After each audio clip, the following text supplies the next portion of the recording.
प्रसार भारती अभिलेखागार की प्रस्तुति सदाबहार सुनहरे दौर का अनमोल खजाना।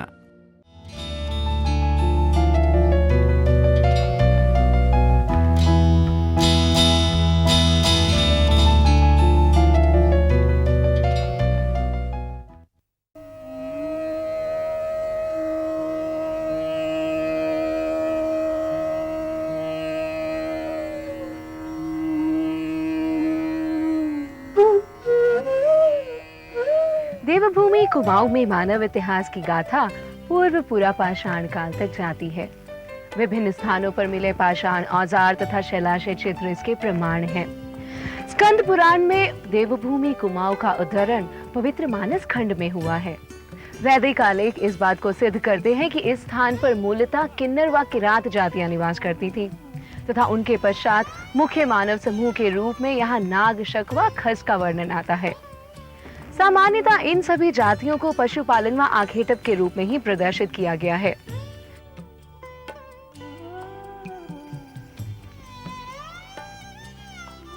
ऐतिहासिक काल देवभूमि कुमाऊं के इतिहास को कुणिंद राजाओं से जोड़ता है। पाणिनि, टॉलमी, वारामिहिर के अतिरिक्त धार्मिक ग्रंथ यथा महाभारत, रामायण व पुराण भी कुणिंदों के प्रमाण देते हैं। कुणिंदों का काल पाणिनि से वारामिहिर तक का काल माना जाता है। कुणिंद लोग गांवों में रहते थे। वे खेती तथा पशुपालन करते थे। इस काल में लोह, चक्र व ईंट का प्रयोग होता था। वे शिव के उपासक थे तथा उनका व्यापार हिमालय पार तिब्बत के लोगों से था। कुणिंद काल के सिक्के बहुत महत्वपूर्ण जानकारी प्रदान करते हैं।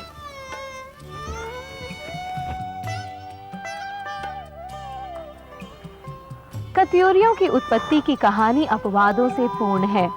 माना जाता है कि वे 2500 वर्षों से पूर्व यहाँ के शासक थे। एक मत है कि रामायण काल में उत्तर कौशल नाम से प्रसिद्ध सूर्यवंशी क्षत्रियों की एक शाखा ने यहाँ आकर राज्य स्थापित किया। खस राजाओं को पराजित कर कत्यूर साम्राज्य की स्थापना की बात भी कई विद्वानों ने की है। गंगा यमुना की उर्वरा भूमि में केंद्रित तथा विशाल भारत भूमि में फैले गुप्त शासकों से इसके सूत्र जोड़े जाते हैं। गुप्त शासन काल के अवसान के साथ ही गुप्तों की एक शाखा कत्यूर घाटी आकर बस गई। उन्होंने कुणिंदों के प्रभुत्व को समाप्त कर कार्तिकेयपुर अथवा करबीरपुर में अपनी राजधानी बनाई, जो अपभ्रंश होकर कत्यूर हो गई। कालांतर में यही शाखा कत्यूरी के नाम से जानी गई। कार्तिकेयपुर कत्यूर शासन काल की समृद्ध राजधानी थी, जिसने सभ्यता व संपन्नता के उत्कर्ष को भोगा और 11वीं शताब्दी में कत्यूर शासन काल के अवसान के साथ ही उपेक्षित हो गई। परंतु कत्यूरी स्थापत्य कला के अनूठे नमूने आज भी बैजनाथ सरीखे अनेक स्थानों पर मौजूद हैं।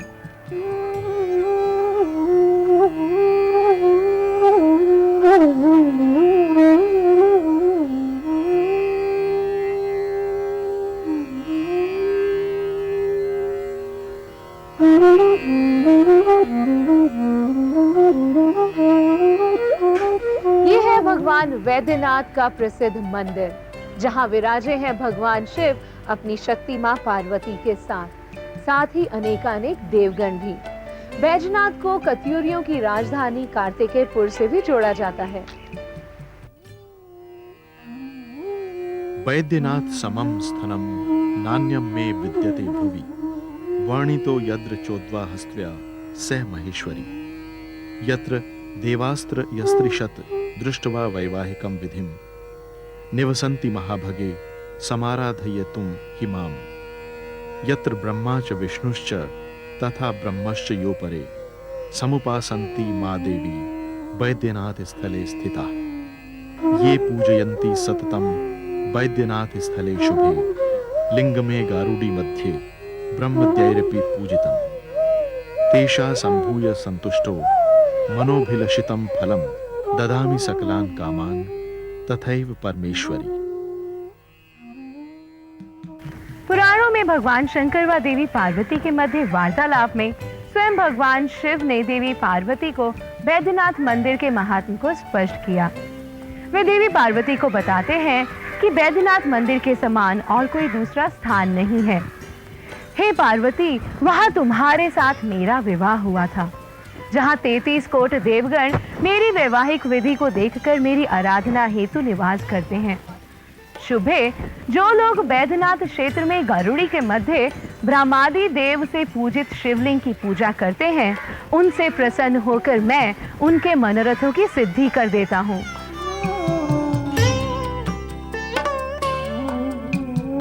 गोमती नदी के किनारे अवस्थित मंदिरों में प्रमुख 3 प्रकार के मंदिर हैं।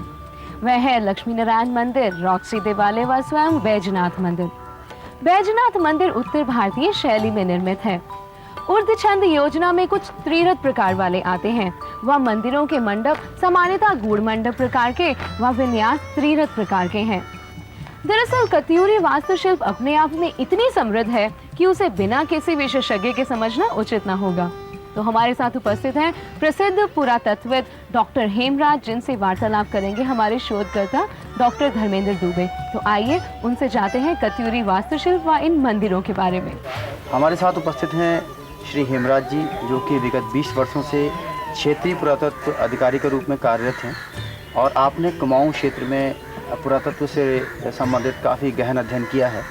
और आज इस अवसर पर हम आपसे जानना चाहेंगे कि जब हम कभी इन विशाल मंदिरों को देखते हैं तो एक प्रश्न हमारे बीच में दिमाग में पहुंचता है कि आखिर उस समय जबकि संसाधन काफ़ी कम थे और कत्यूरी शासनकाल में जबकि लोग उतने विकसित नहीं थे, तो इतने बड़े विशाल मंदिरों की अवधारणा कैसे उनके दिमाग में आई होगी और कैसे उन्होंने इन मंदिरों का निर्माण करने की बात सोची होगी। आर्किटेक्ट जो हम वास्तुशिल्प की बात करते हैं वो कैसे आया होगा उनके मस्तिष्क में? वास्तव में ये 1 या 2 दिन या कुछ साल के लिए नहीं हुआ, बल्कि सैकड़ों सालों से मंदिर बनते आ रहे थे। मूर्तियाँ भी थी, मगर वो सब लकड़ी में बनते आ रहे थे। और यहाँ लकड़ी की प्रचुरता भी है, बहुत तादाद से मिलती है, आसानी से बन जाती थी। लोग अपने घर में भी लकड़ी और पत्थर से यूज़ करते थे, तो इसलिए जो पहले जो मंदिर बने वो भी लकड़ी से बनते थे। इसका तात्पर्य ये नहीं है कि उनके पास कोई औजार नहीं थे या लोहे का उनको ज्ञान नहीं था। लोहे का ज्ञान हुए तो लगभग 3000 साल बीत चुके हैं और औजार भी उनके पास काफ़ी थे जो लकड़ी काट सकते थे। इसी प्रकार से जब उन्होंने ये महसूस किया कि लकड़ी के जितने भी मंदिर हैं वो जल्दी ख़त्म हो जाते हैं, टूट जाते हैं, बार बार उनको बनाना पड़ता है, तब उन्होंने पत्थर के मंदिर में बनाना शुरू किया, मंदिरों को पत्थर में बनाना शुरू किया। और मूर्तियाँ तो पहले से ही बनती आ रही थी, मगर उन्होंने मंदिर के जो ड्रेस्ड स्टोन है ठीक से बना करके स्टोन में मंदिर बनाना शुरू किया।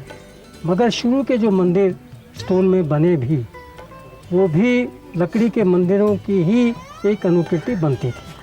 एकदम से उन्होंने कोई विशाल मंदिर नहीं खड़ा कर दिया और इसमें निश्चित रूप से कई सौ साल लगे, कई सदियां व्यतीत हुई, तभी जाकर के ये जो आज हम लोग मंदिर देख रहे हैं इस स्थिति में आए।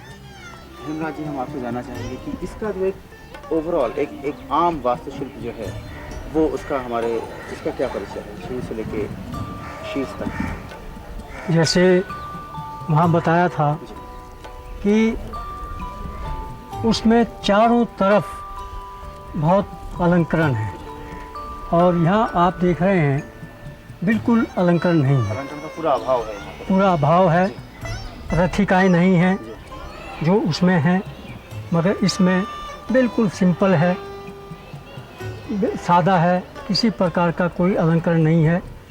मगर इसके पार्ट वही हैं, नीचे वेदी बंद है, बीच में जंघा भाग है और ऊपर शिखर है और बेकी और आमलक है। तो जो मंदिर की परंपराएं हैं, जो बनाने का तरीका है, वो तो वही है जो पहले के हैं। यानी कि कत्यूर के द्वितीय चरण में शुरू में द्वितीय चरण का शुरू जो है उसमें जो है वही है, मगर इसमें ये नितांत सादे हैं, किसी प्रकार का कोई अलंकरण प्रयोग नहीं किया गया। अर्थात ये उसके बाद के हैं, क्योंकि उस समय कला जो है अपने डिटोरेशन पे थी। जो गुप्त काल से कला बहुत उत्कृष्ट पे चली आ रही थी। मध्यकाल में भी, पूर्व मध्यकाल में भी बहुत अच्छी थी, बहुत सुंदर थी, और मध्यकाल के शुरू होने में उसका बहुत अभाव हो गया उस सुंदरता का।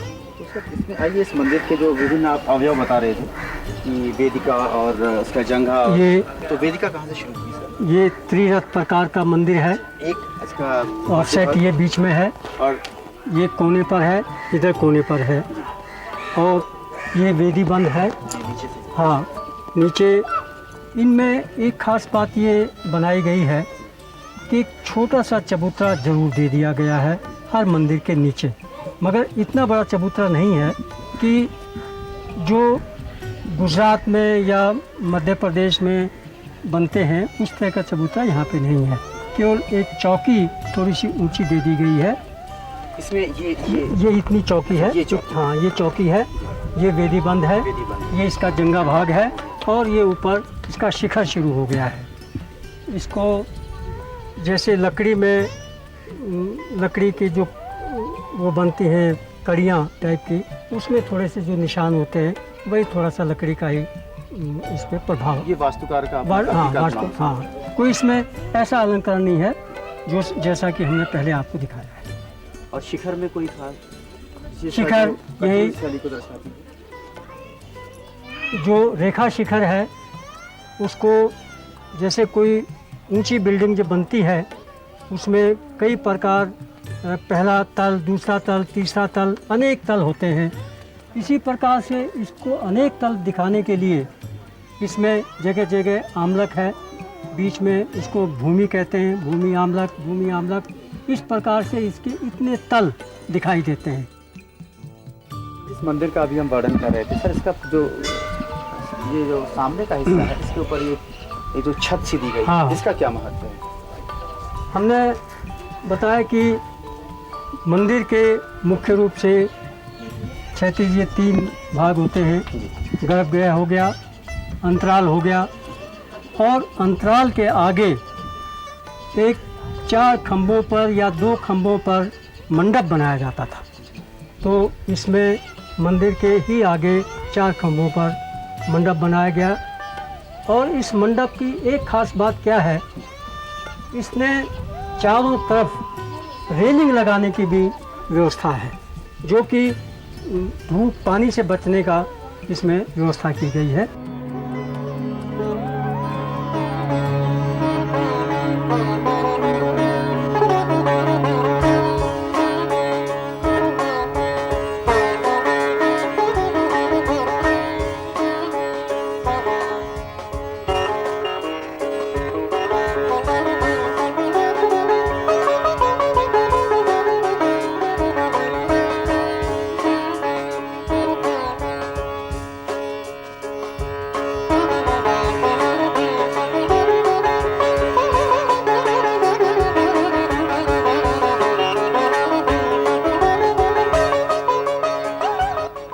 अद्भुत है कत्यूरियों का वास्तुशिल्प, लेकिन वो मात्र बैजनाथ मंदिर तक सीमित हो ऐसा नहीं है। यहाँ के गांवों के मकान, नौले और किलों के अवशेष भी इनकी कहानी कहते हैं। आइए चलते हैं वर्तमान के कार्तिकेयपुर गांव में और देखते हैं कत्यूरी वैभव के अवशेष।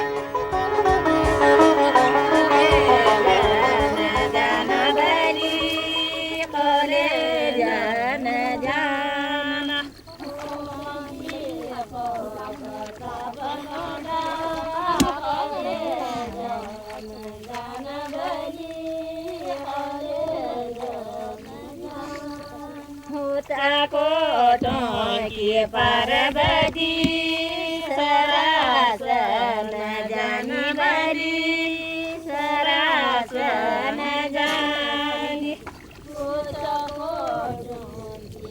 पार्वती सरासन जन बली सरासन जानी कोटों की पार्वती सरासन जानी बली सरासन जानी कोटों की पार्वती सरासन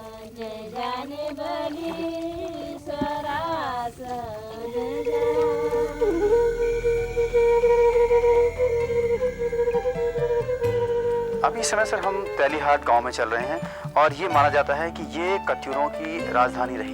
यही क्षेत्र वो स्थान है जहाँ पर कभी कत्यूर राजाओं की वैभवशाली राजधानी रही, जिसे कि कार्तिकेयपुर या करबीरपुर के नाम से जाना जाता है। आपका क्या विचार है, क्या यही क्षेत्र रहा होगा और क्या इसकी स्थिति रही होगी इस समय? ये बात सही है कि यहाँ पर कत्यूर राजाओं ने अपनी राजधानी बनाई जी। और ये इधर ऊपर का क्षेत्र संभवतः उनके महल थे, जो ये पीछे का इलाका जो हमारा पीछे का जो इलाका है जी, इस तरफ। और ये जो तेलीहाट गांव है, इसमें ये जितने गांव इस समय दिखाई दे रहे हैं, हालांकि ये तो 200 साल से पुराने ज़्यादा नहीं होंगे, मगर इसी स्थल पर कत्यूरों के समय में भी ये गांव रहा था। और यहाँ पर कत्यूर राजाओं के जो उनके ऑफिसर्स थे विशेषकर, वो इस जगह पे रहते थे। और मोस्ट प्रोबेबली जो इनका आर्किटेक्चर है गांव का, घरों का, वो ज़्यादातर गांव में बदलता नहीं है। नीचे का जो हिस्सा है वो गोठ कहलाता है, जिसमें ये लोग अपने गाय भैंस पशु बांधते हैं, और ऊपर के हिस्से में ये लोग रहते हैं। और क्योंकि यहाँ पे पर्वतीय क्षेत्र में बहुत अधिक ठंड पड़ती है, इसलिए जानवर नीचे बांधने का तात्पर्य यही था कि गर्मी भी इनको विशेषकर मिलती थी जानवरों से, और ये परंपरा इनकी रही। यहाँ जो घर बने इस गांव में, चाहे वो कत्यूर राजाओं के समय में बने हों, चाहे वो बाद में बने हों, वो परंपरा जो की त्यों रही है, उसमें बहुत अधिक बदलाव घर बनाने में अक्सर नहीं आया है।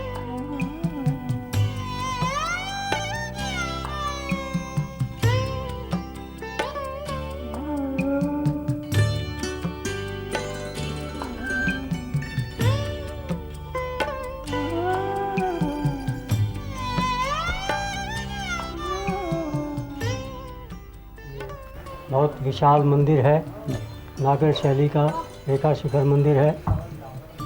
इतना बड़ा इसका शिखर बनाया है, जिसमें 7 भूमि आमलक हैं, जैसे कि 7 मंजिल का मकान होता है, उसी प्रकार से इसका शिखर बना है। और इसके तीनों तरफ रथिकाएँ हैं, रथिकाओं को भी एक मंदिर का रूप दे दिया गया है।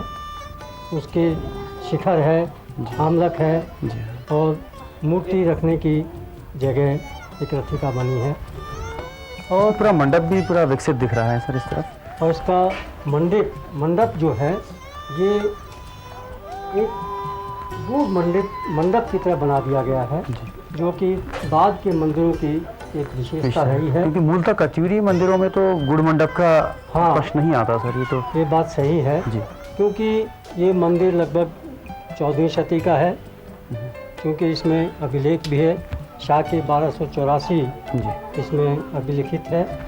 तो निश्चित रूप से मध्यकाल के मंदिरों के बनाने में जो प्राचीन आयाम थे, वो धीरे धीरे ख़त्म होने लगे, और आवश्यकता के अनुसार ये गूढ़ मंडप, उसके आगे मुख मंडप, 2 स्तंभों पर आधारित, क्योंकि मध्यकाल के मंदिरों की ये विशेषता हमेशा से बनती आ रही है कि विशाल मंडप हो, जिससे कि जो पूजा करने के लिए लोग आते हैं वो अधिक से अधिक संख्या में आकर के बैठ सकें।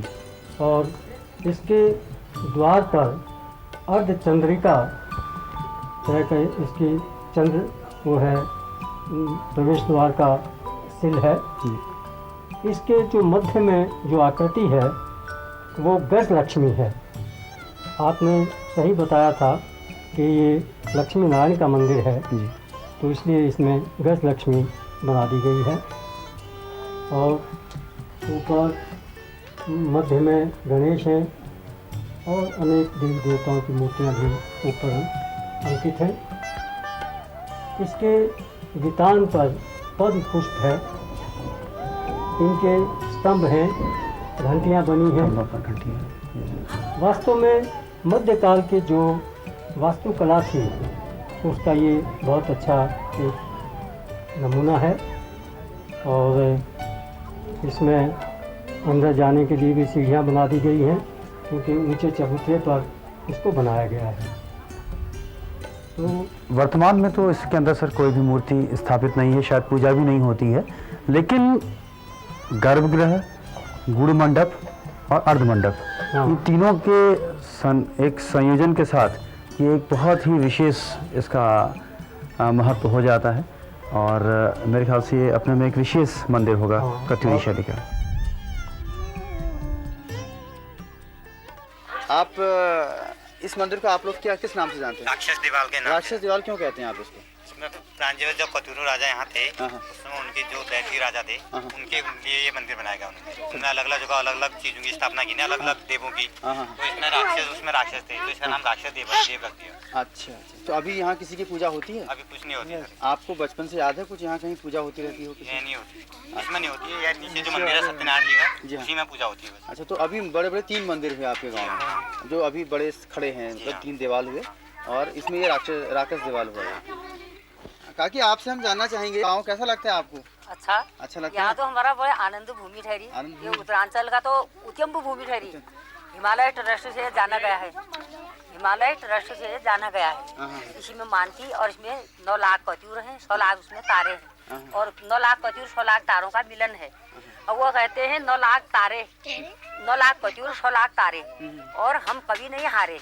और इसमें हमारी इतनी राजधानी है, 9 मन का रोड, 100 मन का शिला एक हाथ से उठाते हैं। 9 मन का रोड, 100 मन का शिला शिला एक हाथ से उठाते एक हाथ से उठाते हैं। ऐसी कहावत है। और हमको बताते हैं, हमको जब जानने वाले कोई हमको जाना चाहते, और हम अपनी राजधानी को देखने के लिए फिर आने के लिए उद्यम हैं। हम बताते हैं भक्तों को, अपनी तुम भक्ति करो और शक्ति धरो। अच्छा, अच्छा। और लोग बागों को बताते हैं, हम ऐसे बता रहे हैं, इनकी राजधानी में जो भी है, हाँ। 100 मन का नहीं है तो तुम 9 मन का ही 9 मन नहीं का है ही तो करो। 2 मन का, दो ही पाऊ का बनाओ, हाँ। लेकिन याद तो लाओ। हाँ, हाँ, हमारी राजधानी में हमको साक्षी करो, सारे गांव के जो भी मेंबर हैं, और अपना यहाँ कोई कथा अर्पण करो हमारे नाम से।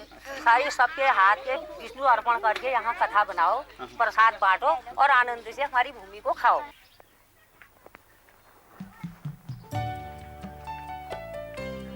कत्यूर घाटी में पुरातात्विक अवशेषों का एक अंतहीन क्रम है, लेकिन इसी बीच आइए डंगोली हो आए, जहाँ कोट भ्रामरी में मां नंदा देवी अवस्थित है, तथा जो संपूर्ण कुमाऊं की आस्था का केंद्र भी है।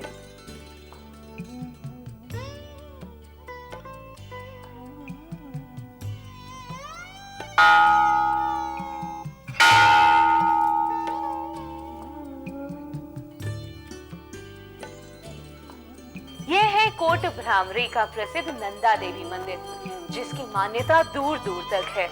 12 वर्षों में होने वाली विशाल नंदा राज जात का यह महत्वपूर्ण पड़ाव है। आइए मंदिर के पंडित जी से जानकारी प्राप्त करते हैं इस मंदिर से जुड़ी जनश्रुतियों तथा प्रतिवर्ष लगने वाले मेलों के बारे में।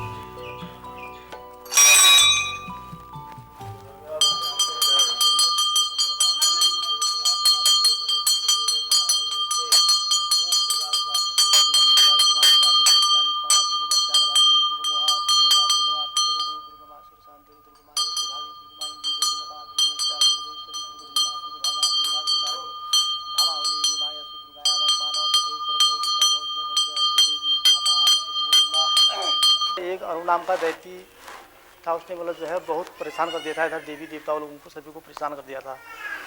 तो उसके बाद जो है सभी देवी देवता लोग जो है परेशान हो गए, मतलब इतना परेशान कर दिया उसने दैती ने कि जिसके बारे में कुछ कहा नहीं जा सकता। तो फिर सभी देवताओं ने जो है ये देवी को पुकारा कि देवी जो है आप हमारी रक्षा के लिए जो है इस मृत्यु लोक में आए, और हमारा जो है यहाँ सर्वनाश कर दिया इन राक्षसों ने। तो इस राक्षस को मारने के लिए जो है देवी की प्रकट हुई। तो इसको मतलब मारते मारते जो है उसको भगाते भगाते वो दैती जो है यहाँ पर पकड़ा गया। यहाँ पर पकड़ने के बाद उसको जो है यहाँ पर उसका वध कर दिया गया। तो वध कर दिया तो उसके बाद उसके यहाँ पर स्थापना कर दी गई है। स्थापना करने के बाद जो है उससे ये बोला गया कि जो है तुझे जो है साल भर में या 6 महीने में या 2 महीने में जो है तुझे यहाँ पर बलिदान दिया जाएगा इधर। तो इसलिए जो यहाँ बलिदान होता है, ये बलिदान का मेन कारण ये भी है। और उसके बाद जो है इसमें जो है भादों की अष्टमी में जो मेला लगता है उसमें जो है यहाँ डिगरा बनाया जाता है। ये केले का जो पेड़ होता है उसका जो है डिगरा बनता है। तो उसके जो है वो डिगरे के जो है कई गुना जीवर भी हैं, कम से कम हाँ सभी सोना चांदी जो हाथ उसमें जुड़ा हुआ है, तो वो जीवर पहना जाता है उसमें। ये आपके ऊपर साइड के कोई गांव के हैं, मेला डोंगरी साइड के, तो वो लोग वो डिगरा को बनाने के लिए आते हैं। और उस टाइम पर जो है 3 दिन का मेला लगता है। तो 3 दिन का मेला लगता है तो देवी नाचती है उसमें, पहले प्रथम रात को 2 बार और दूसरी रात को 5 बार में है, दूसरी रात को जो है 5 बार में नाचती है। तो उसी रात में यहाँ भैंसा भी कटता है। उसी रात में 5वें पहर में जो है, चौथे पहर में भैंसा भी कटता है। तो उसके बाद तीसरे दिन जो है फिर बहुत बड़ा मेला लगता है। ये है रणचूला का वह दुर्ग जो पहले कत्यूरियों व बाद में चंद राजाओं का महत्वपूर्ण दुर्ग रहा। कत्यूरियों का संपन्न साम्राज्य समाप्त हुआ, चंदों के वीर युद्ध अभियान भी शांत हुए, गोरखाओं के अत्याचार व अंग्रेजों के शोषण का दौर भी बीत गया, परंतु नहीं बीता तो कत्यूरी संपन्नता के वास्तुशिल्प का वैभव तथा नहीं शांत हुआ कत्यूरी संपन्नता व वैभव के दौर के लोक गीतों का स्वर।